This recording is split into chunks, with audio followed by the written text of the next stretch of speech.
How many of your children take mandatory standardized tests each year? Today I'm going to persuade you to believe that the government needs to stop these standardized tests. I have been researching this topic for the past 2 weeks in articles and websites. I remember dreading taking these tests every year in elementary school, middle school, and high school. Today I will explain to you why standardized tests are hurting children's education. First, I will tell you about some important factors that everyone should know about standardized testing. The problem with standardized testing is it's hurting our children's education. According to Alfie Kohn, standardized testing is now to judge children, teachers, and the school. The fact of the matter is that these tests have become deciding factors of whether or not a student is going to graduate, pass their grade, whether the school receives funds, or what the school will spend their funds on. Alfie Kohn says efficient tests tend to drive out less efficient tests, leaving many important abilities untested and untaught. The schools care more about their scores on these tests than they do about how well a student improves from one year to another.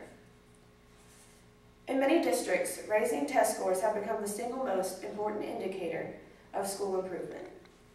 Teachers and administrators now feel enormous pressure to ensure the test scores go up. Schools narrow and change the curriculum to match the tests.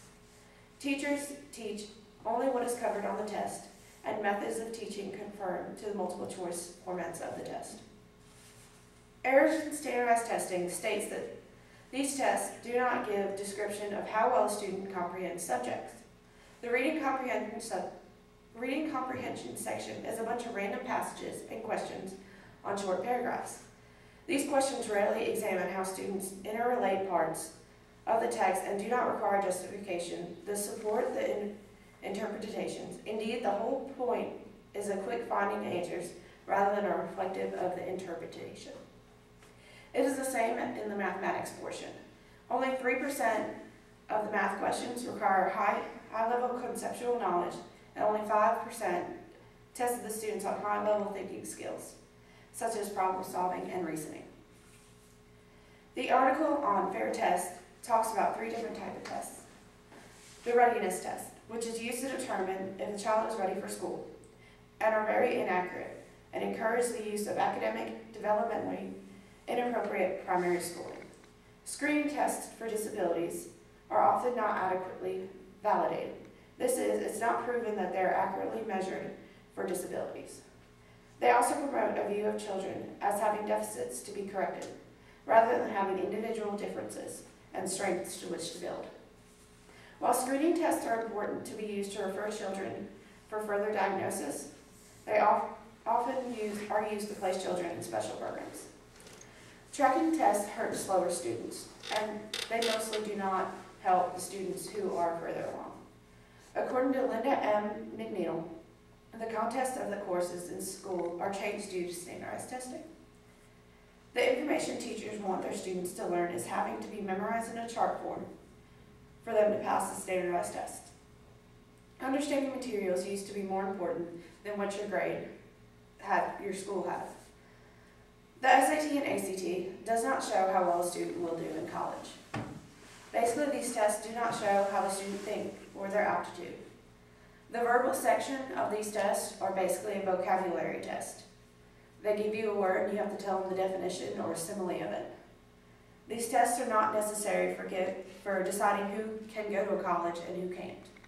Many schools do not require them for admissions anymore, and Canada never has. So I don't see why we don't take after those.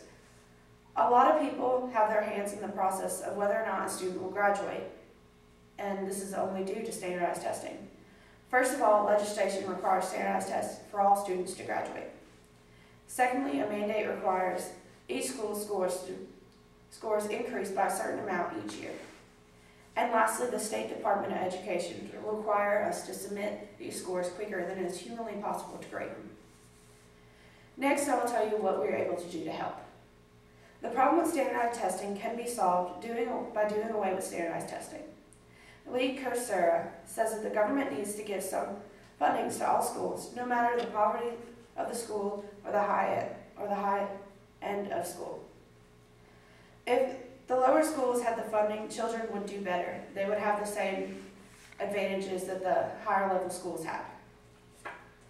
Everyone can help put a stop to standardized testing.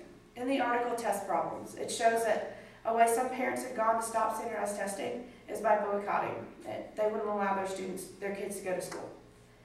Another way you can stop standardized testing is if we start a petition and send it to state representatives. Congress may know something is a problem but will not do anything unless the people complain about it. A standardized test should not determine whether your child or not graduates, passes a grade level, or is admitted into college. I remember dreading the ACT and SAT because it decided whether or not I got into a good college. This stress does not make a child do any better, but I believe it makes them do worse. Private schools are not required to have their students take standardized tests each year. In order to graduate, they just go through the classes and go on their GPA, but they do have to take the ACT and SAT. So why do we force public school students to do this? In conclusion, no student should be required to take a standardized test because it hurts their education and something needs to be done about it. Parents of children in public schools need to work together to fight against standardized testing.